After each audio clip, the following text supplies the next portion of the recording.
The views and opinions of the Jonathan Kinloch Show are not those of WADL Detroit.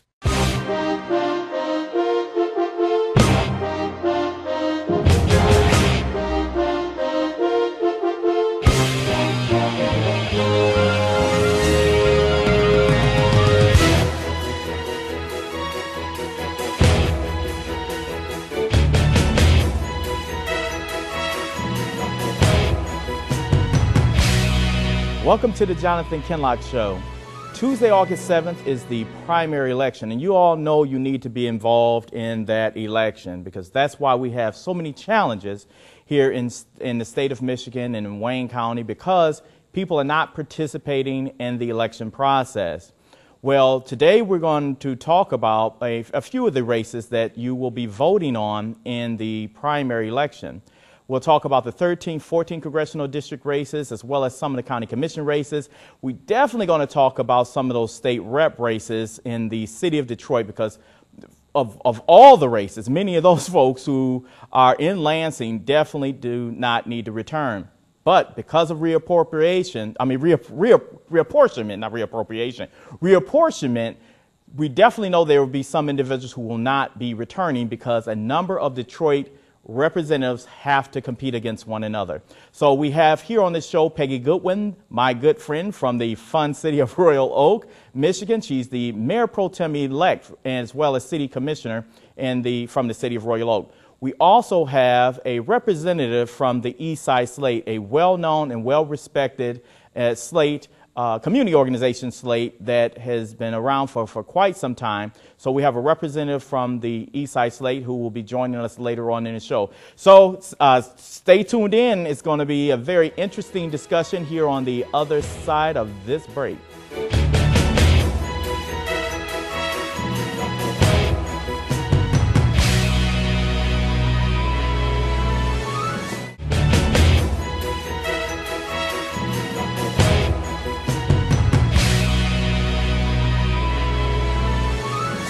Welcome back to the Jonathan Kinloch Show. You can also catch the Jonathan Kinloch Show weeknights at 9 on News Talk 1400 WDTK. You can also stream the show online at thejonathankinlochshow.com where you can download podcasts and look at previous broadcasts or shows here from WADL. Here in the studio is Peggy Goodwin, the Mayor Pro Tem elect for the city of Royal Oak, as well as a PR consultant and my great suburban friend. No, we have that's an inside joke. That's an inside joke. No, and also she's my sometime co-host on the Jonathan Kinloch Show each weeknights because she has a very busy schedule and she's as you do. Yes, and I really enjoy having her on the show. Well, Peggy, August 7th, Tuesday, we go back to the polls. And particularly the congressional races have really gotten a lot of attention. The 14th Congressional District, which now includes a lot of Oakland County, and it is a very controversial race in which you have race being interjected into it. You have Hansen Clarke, who's saying he's not going to participate in any debates because of some of those games that are being played. And what's your take on that race? I think it's the beauty of the 14th District. Yes, it's vast, and it's from one side to the other. I mean, from Grosse Pointe to Farmington Hills with a mix of wealthy, urban, suburban communities. So you've got the rainbow. You also have the rainbow of people wanting to be elected in that district, which is the beauty of that district right now. The people that have come forth and you've got two strong incumbents. So you really have a lot of choices and a lot to think about when you vote in the primary and then in November. But I will say for Hansen Clarke, I'm disappointed that he is not confronting his critics.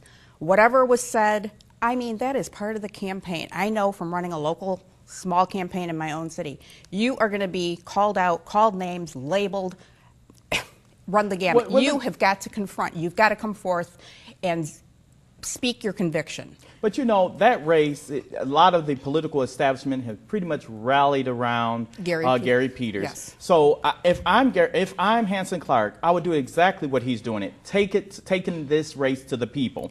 And a lot of times when you go to these forums, I'm going to share this with you because you've been in election as well. You go to these forums, it's the same folks. And in a tightly contested race such as this. But they get covered by the press. But and some televised of them getting covered by the press. The press Yep. really, they only have so much time and they're not really covering the way they used to. But heuristics, how do people make, they don't study, they rely, so many people, and you know this, Jonathan, rely on the press. Who's saying what about who?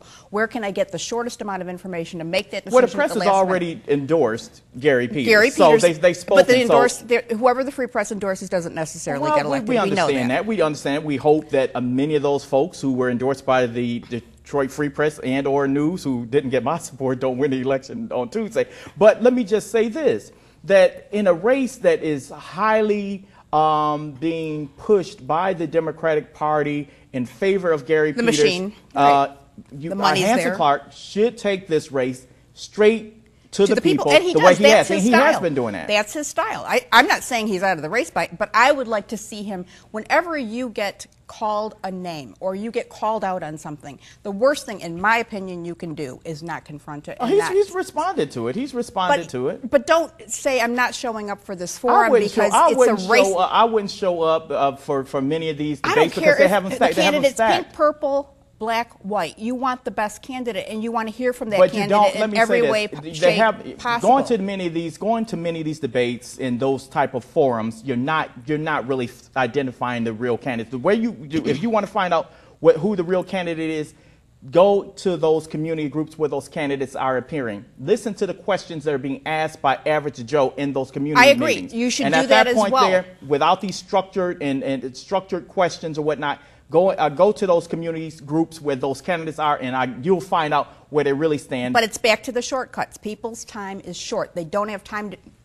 Everybody is not a Jonathan Kinloch. They're not out there as active as we'd like to see people in these groups. So they're going to take the shortcut and go on YouTube, watch the debate. Who do they like the best? Or they're going to read the Free Press, or they're going to read. Hansen last week participated in a debate, a debate. But you don't just walk into an enemy's territory. That's ludicrous to just walk into some of these debates where you know that it's already stacked with individuals who are supporting your opponent. That's the oldest game in town.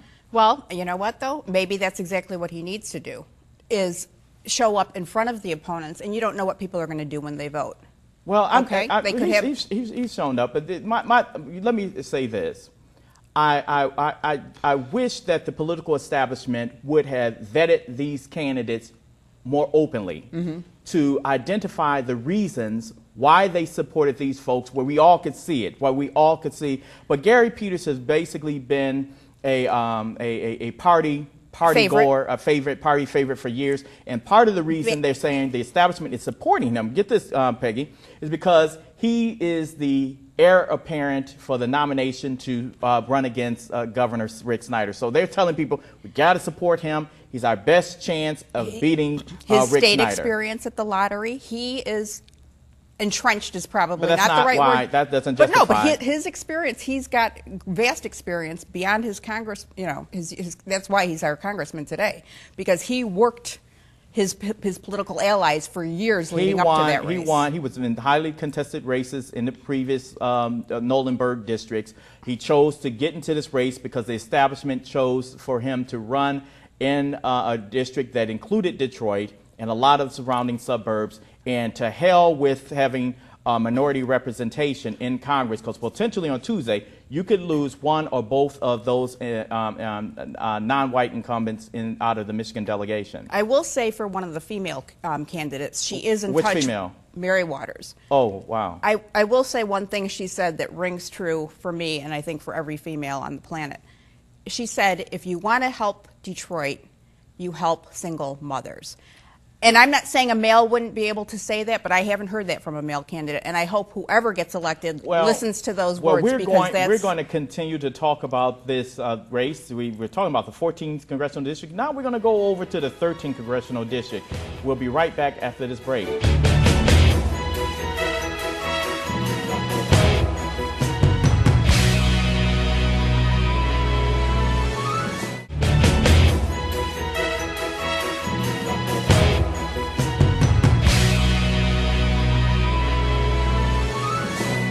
Welcome back to the Jonathan Kinloch Show. If you're just joining us, I'm having a conversation with Peggy Goodwin, and we've been talking about the upcoming primary this Tuesday.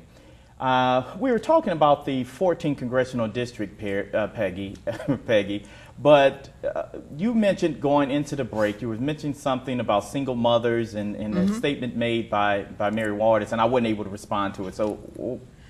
Just basically that, you know, I kind of shared the same sentiment when I was running. As a single woman myself, I represent over half the population. And we need more people across the rainbow, across male, female, that can represent where people are really at. I mean, we talk about Hansen Clarke going to the people. I like that sentiment from Mary Waters because it needs, whoever gets elected, needs to keep that in mind.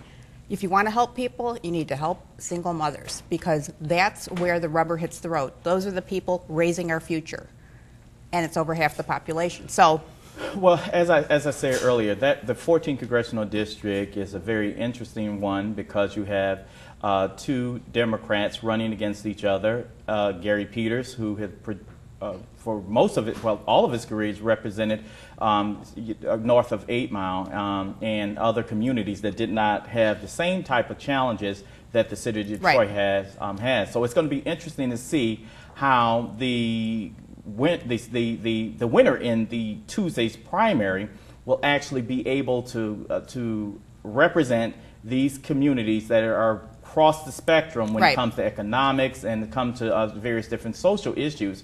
Also the fact of the matter that you potentially will have possibly on Tuesday one or both of the minority representatives out of the Michigan delegation losing an election. And so like you were saying, as far as having the broadest possible ideas and conversations about issues, that is a very important issue, especially issue of making sure that you have someone from an urban area that really understand the challenges that the community is undergoing.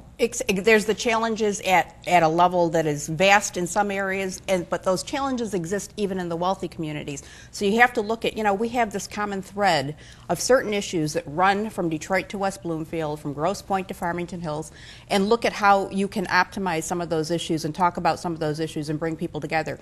Because I can tell you that people that want to help children in Detroit also want to help children in West Bloomfield. But Peggy, let me say, absolutely. But with you, for instance, let's talk about you. And it's interesting how we met. You're someone who never held public office before, but said, look, I'm going to answer this call, run for city commissioner in the city of Royal Oak. At the last minute, you gathered these signatures.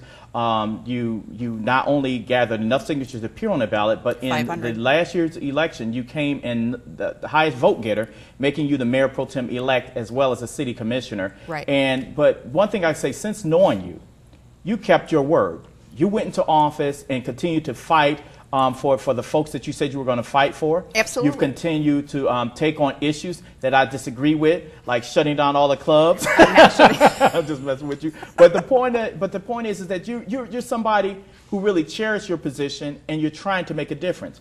Let's talk about some of these folks in Detroit. We also have here in the studio Beverley Kindle-Walker, who is representing the East-side Slate, a well-known organization that basically vet these candidates on behalf of the citizens on the east side. Many folks on the west side actually look to the East-side Slate for guidance. Ms. Walker, this year you have a number of incumbents running against each other in Congress as well as at the local level for state rep. Let's talk about the congressional races. The 14th Congressional District, you have two incumbents, Hansen Clarke, Gary Peters. Who did the East-side Slate choose to endorse in that race? Well, the East-side Community Slate is an organization that was started back in 1983. I've been associated with it since 1985. So I've had some tenure with the East-side Slate, and we are determined to elect persons who best represent our community. So in saying that, we do not advertise for candidates for endorsement. The candidates have to seek us out to show if they really have their feet on the ground, they know who they need to talk to get their support from the grassroots people, from the real people. And so in saying that, we were approached by Congressman Hansen Clarke in a timely manner, as well as having known the other candidates and having interviewed some of them. We determined that Hansen Clarke would be the best person to stay with. Okay, quickly, the 13th Congressional District, you also have Congressman John Conyers in that race. You have State Senator Burt Johnson. You also have John Gochi. You also have Chanel Jackson. Right. And you have Glenn Anderson. Right. Who did you all support in that area? We supported Congressman John Conyers for a number of reasons. Number one, because of his tenure and his status on the representing us in U.S. Congress. That's not something that you want to lose, that seniority that he has. But you know, on the other side of the break, we're going to talk about the seniority that all these individuals have in Congress, and particularly Congressman Conyers. How has that seniority been benefiting the city of Detroit? I continue to tell people, Detroit is in the state that is in, not by osmosis, but because of the individuals who hold these various different positions representing the city of Detroit, both in Lansing as well as in Congress, but especially in the office of mayor in the Detroit City Council. So we're going to talk about that on the other side of the break. Some of these issues about how the citizens benefiting from all of this, this seniority. We'll be right back after this break. You're tuned in to the Jonathan Kinloch Show here at WABL.